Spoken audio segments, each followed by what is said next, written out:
décembre 1948, décembre 2023, 75 ans que la Déclaration universelle des droits de l'homme a été adoptée, faisant d'elle l'un des engagements mondiaux les plus marquants qui proclame les droits inaliénables de chaque individu en tant qu'être humain sans distinction aucune. Ce 75e anniversaire commémoré à Genève a donné l'occasion à la communauté internationale de faire le point des engagements et au Burkina Faso d'exposer la situation de protection des droits de l'homme dans un contexte de lutte contre le terrorisme.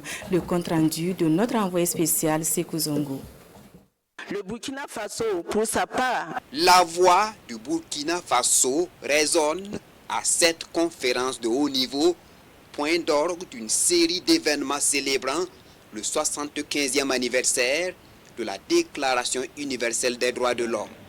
Cette table ronde sur les droits humains, le développement et l'économie est une occasion pour Olivia Rayangne Rwamba d'exposer la situation de son pays, un pays résilient malgré la campagne de diabolisation orchestrée par certains États.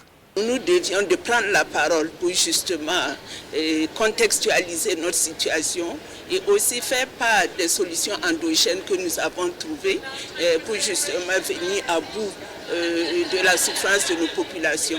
Et nous avons évoqué entre autres l'actionnariat public qui est vraiment une nouveauté et une innovation et qui pourrait inspirer d'autres États. Et au-delà, nous avons aussi évoqué le fonds patriotique, fonds de soutien patriotique, qui est aussi interpellateur de nos populations à davantage investir pour qu'ensemble nous puissions construire notre nation mère. C'est dire que les droits de l'homme se portent bien au Burkina Faso, en témoignent les bonnes relations de coopération entre le pays et le Haut Commissariat aux droits de l'homme. Et à cette tribune, le Burkina Faso réaffirme la particularité de la crise qu'il traverse. Il met en garde les oiseaux de mauvais augure. Jusque-là, nous avons été bien compris et nous ne manquons pas les occasions d'expliquer, de réexpliquer, aussi de soumettre les préoccupations qui sont nôtres, tout en interpellant aussi l'autre partie qui est le Haut Commissariat aux droits de l'homme pour qu'un certain nombre d'amalgames soient bannis et qu'ils arrêtent aussi d'écouter un certain nombre d'États qui jouent justement à l'embrouille et à la diffamation.